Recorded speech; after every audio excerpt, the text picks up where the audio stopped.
کئیوں نے وہ قومی بچت کے ادارے میں رکھی ہوئی ہے اور وہاں سے لے کر سود استعمال کر رہے ہیں۔ اچھا، اسی طرح بے شمار لوگ ایسے ہیں مسلمان، اچھے بھلے دیندار، نمازی، حاجی، سمجھدار، بینکوں سے قرضہ لیا ہوا ہے اور وہ کاروبار میں لگایا ہوا ہے اور کمائی کر کے وہ سود بینکوں کو ادا کر رہے ہیں، اور بینکوں کا سارا سسٹم ہی وہ سودی کاروبار پر، سودی معاملات پر چل رہا ہے۔ تو یہ بینکوں سے قرض لینا یا پھر بینکوں کو سود دینا یا بینکوں میں پیسے رکھنا اور ان سے پھر سود وصول کرنا پیسے لے کر، یہ تو اللہ اور اللہ کے رسول کے خلاف جنگ ہے، اعلان جنگ ہے۔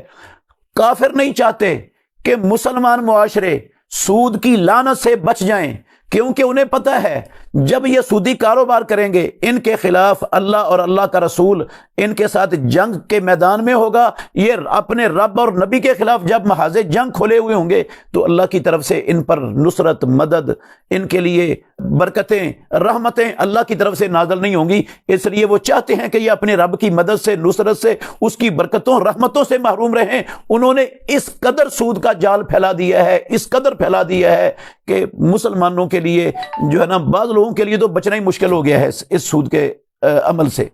تو ہمارے معاشرے میں بے شمار جو سودی کاروبار ہیں جن کو جانتے بوجھتے ہوئے بھی لوگ کرتے جا رہے ہیں، ان میں سے چند ایک کا تذکرہ کرتا ہوں تاکہ وقت نہیں ہے، ورنہ میں ایک ایک چیز کو دلائل سے ثابت کرتا کہ یہ اس لحاظ سے سود بنتا ہے۔ ہمارے معاشرے میں بولی کی کمیٹی چلتی ہے،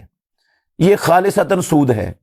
اسی طرح لکی کمیٹی چلتی ہے، یہ خالصتاً سود ہے۔ اسی طرح موٹر سائیکل کمیٹی چلتی ہے، یہ سود بھی ہے اور جوئے کا مرکب بھی ہے۔ اسلام میں جس طرح سود حرام ہے اسی طرح جوا بھی حرام ہے، اور پیارے پیغمبر محمد الرسول اللہ صلی اللہ علیہ وسلم نے کتنا بڑا گناہ قرار دیا ہے سود کو۔ آپ نے فرمایا درہم و ربا وہو یعلم اشد من 36 زنیۃ، سود کا ایک درہم وہ بندے کو پتہ ہے کہ یہ سود کا ہے، 36 مرتبہ بدکاری کرنے سے بدترین ہے۔ 36 مرتبہ بدکاری کرنا اتنا جرم اور اتنا گناہ نہیں ہے جتنا سود کا ایک درہم لینا جرم اور گناہ ہے، اور جتنا سنگین معاملہ ہے۔ آپ دیکھیں، بدکاری کو ہر بندہ برا سمجھتا ہے اور سمجھنا بھی چاہیے، اور اپنی استطاعت کے مطابق بدکاری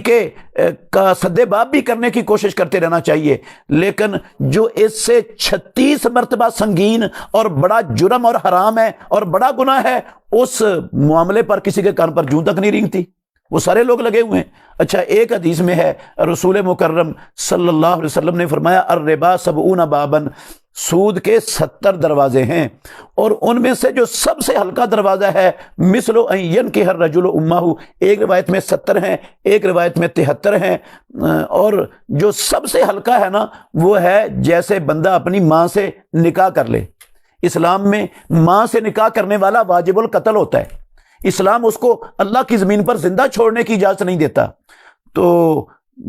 یہ سب سے ہلکا اتنا بڑا گناہ ہے، اور جو اس سے 72 یا 69 جو اس سے اوپر والے گناہ ہیں ان کا اندازہ لگائیں آپ کتنا بڑا گناہ ہوگا وہ۔ ایسے نہیں کہا تھا رسول اللہ صلی اللہ علیہ وسلم نے اجتنبوا السبع الموبقات، 7 ہلاک کرنے والے گناہوں سے بچ جاؤ، ان میں سے ایک شرک ہے، ایک جادو ہے،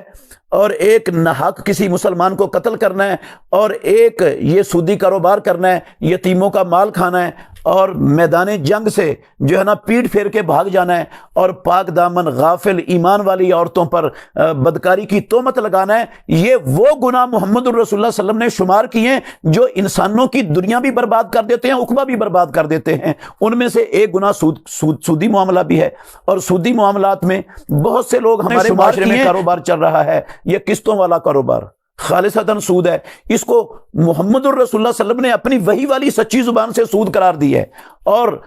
پیارے پیغمبر کے صحابہ میں سے عبداللہ بن عباس، عبداللہ بن مسعود رضی اللہ عنہما نے اس کو سود قرار دیا ہے۔ مصنف عبد الرزاق کے اندر صحیح سندوں کے ساتھ یہ چیز مروی ہے، اور رسول اللہ صلی اللہ علیہ وسلم کے صحابہ میں کوئی صحابی بھی اس رائے کا مخالف نہیں تھا۔ ان صحابہ کے دور میں اس قسطوں والا کاروبار، نقد اور ادھار کی قیمت میں فرق کو سود سمجھنے ایسا کوئی شخص نہیں تھا جو سود نہ سمجھتا، وہ سب سود سمجھتے تھے۔ تابعین کے دور میں اس حدیث کی ایک باطل تعویل کی گئی، بعض لوگوں نے کی، اور اس تعویل کی بنا پر کچھ لوگوں نے اس کے جواز کا فتویٰ دیا جو سراسر پیارے پیغمبر کے فرمان اور صحابہ کے اجماع کے خلاف ہے اور غلط فتویٰ ہے، لوگ کر رہے ہیں، ڈٹائی کے ساتھ کر رہے ہیں۔ اسی طرح ایک چیز لیتے ہیں اور خریدتے ہیں ایک چیز، اس کو وہاں سے اٹھاتے ہی نہیں اور بغیر اپنے قبضے میں لیے ہوئے آگے فروخت کر دیتے ہیں۔ محمد الرسول اللہ صلی اللہ علیہ وسلم نے اس سے منع فرمایا ہے، یہ بھی خالصتاً سود ہے۔ ایک بندہ وہ ایک کنٹینر لے کے آیا ہے سامان، حلال سامان کا باہر سے، وہ ڈرائی پورٹ پہ آ کر رکھ دیا گیا، اس نے آ کر نفع لے کر بیچ دیا، وہ دوسرے نے خریدا، وہ اس کو ہلایا بھی نہیں وہاں سے، اور نفع لے کر اس نے ٹیلی فون پر تیسرے کو بیچ دیا، اس تیسرے نے نفع لے کر چوتھے کو بیچ دیا، چوتھے نے نفع لے کر پانچویں کو بیچ دیا، وہ کنٹینر اسی جگہ پر ڈرائی پورٹ کے اندر پڑا ہے، ہلا بھی نہیں۔ یہ جتنا کاروبار ہوا ہے نا پہلے شخص کے بعد، جس نے یہ کنٹینر خرید کے اس کو ہلایا بھی نہیں اور منافع لے کے آگے بیچ دیا، اس نے سود کھایا ہے۔ اسی طرح ہمارے معاشرے کے اندر یہ انشورنس کی بے شمار شکلیں ہیں، یہ انشورنس خالص سود اور جوئے کا مرکب ہے اور لوگ کرتے جا رہے ہیں۔ اسی طرح ہمارے معاشرے کے اندر، مسلمانوں کے اندر شیئرز کا کاروبار،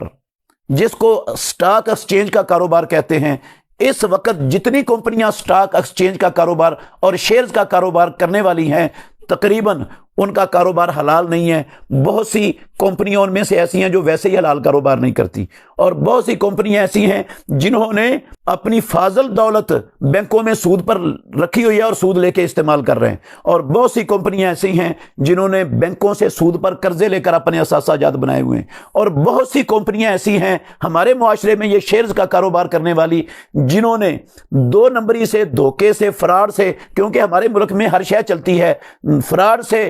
جو ہے نا اپنے اثاثہ جات جو مارکیٹ کے اندر شو کیے ہوئے ہیں وہ ہیں مثلاً 1 ارب کے، اور حقیقت میں ان کے اثاثہ جات وہ 80 کروڑ کے ہیں یا 50 کروڑ کے ہیں، 2 نمبری سے، دھوکہ دہی سے اس کا وہ 1 کروڑ کا کاروبار ہو رہا ہے ان اثاثہ جات کی بنیاد پر۔ تو یہ جو دھوکے سے انہوں نے زائدہ اثاثے شو کروائے ہوئے ہیں مارکیٹ کے اندر، اور ان کا کاروبار، ان کا شیئرز کا کاروبار ہو رہا ہے، وہ تو پیسے سے پیسہ کمی بیشی کے ساتھ خریدا اور بیچا جا رہا ہے، جو خالصتاً سود ہے۔ اور ہماری ساری مسلمان حکومتیں وہ کافروں سے جو ہے نا وہ قرض لیتی ہیں سود پر اور ان کو قرض ادا کرتی ہیں۔ یہ ویسے کہا جاتا ہے فلاں ادارے اور فلاں حکومتیں ہمیں ایڈ دے رہی ہیں، میرے محترم بھائیوں وہ ایڈ نہیں ہوتی، وہ مدد نہیں ہوتی، وہ لعنت ہوتی ہے۔ وہ سود بھی دیتے ہیں، قرض دیتے ہیں سود پر، اور شرط لگاتے ہیں کہ اس قرض سے جو کچھ تم نے خریدنا ہے وہ ہم سے خریدنا، کسی اور چیز سے نہیں، کسی اور جگہ سے نہیں خریدو گے۔ وہ اس کی قیمت بھی ڈبل ٹرپل لیتے ہیں، اپنی مرضی کا اس پر سود وصول کرتے ہیں۔ آپ وہ ایڈ امریکہ کی اور ان بدبختوں کی، IMF کی، ورلڈ بینک کی نہ بھی لیں، وہ ڈنڈے سے آپ کو دیں گے، کیونکہ وہ آپ کو اس سود کی لعنت کے اندر پھنسا کر رب کے غضب اور لعنت کا شکار کرنا چاہتے ہیں۔ قرآن میں اللہ نے کہا ان کنتم مومنین، اور سودی کاروبار چھوڑ دو اگر ایمان والے ہو۔ اس کا مطلب ہے ایمان اور سود دونوں اکٹھے نہیں ہو سکتے۔ عبداللہ بن عباس رضی اللہ عنہما پیارے پیغمبر کے جلیل القدر صحابی، اٹھا کے دیکھ لو، امام تبری نے اپنی تفسیر کے اندر نقل کیا ہے کہ انہوں نے یہ صاف کہا کہ جو سودی کاروبار کرنے والے ہیں مسلمانوں پر، حکومت پر لازم ہے ان کو روکے، اگر وہ نہ رکے تو ان کی گردن اڑا دی جائے، وہ اس قابل نہیں ہے ان کو اللہ کی زمین پر زندہ چھوڑا جائے۔ اور قرآن مجید کی اس آیت سے جو تیسرے پارے میں آج ہم نے سنی اور پڑھی ہے، اس سے اس بات کی تائید ہوتی ہے عبداللہ بن عباس رضی اللہ عنہما کے اس فرمان کے لحاظ سے، اس فرمان کے حوالے سے۔ اسی طرح آج کل جو اسلامی بینکنگ کا سلسلہ شروع ہو چکا ہے، یہ بھی سود اور جوئے کا مرکب ہے، کوئی فرق نہیں ہے، صرف نام چینج ہے۔ اس کی حقیقت میں پھر انشاءاللہ کبھی واضح کروں گا۔ یہ ہفتے والے دن مچھلیاں پکڑنے والوں کا ہیلا اختیار کر کے انہوں نے سود کو حلال کر لیا۔ دکھ کی بات یہ ہے مسلمان بھی لگے ہوئے ہیں اور کئی علم کا دعویٰ کرنے والے وہ بھی سود کو حلال کیے ہوئے ہیں۔ وہ کہتے ہیں سود کھانا پینا حرام ہے، سودی کاروبار کرنا حلال ہے، وہ ڈٹ کے کرو سودی کاروبار۔ تو یہ مسلمانوں کو اللہ سے ڈرنا چاہیے اور چھوڑ دینا چاہیے اس سود کو۔ جو مقدر میں لکھا ہے ہر انسان نے وہ کھانا ہے، جو نہیں لکھا وہ جتنے بھی سودی کاروبار کر لو گے ایک ذرہ بھی اس سے زیادہ آپ نہیں کھا سکتے۔ اللہ ہمیں سمجھنے کی، عمل کرنے کی توفیق عطا فرمائے۔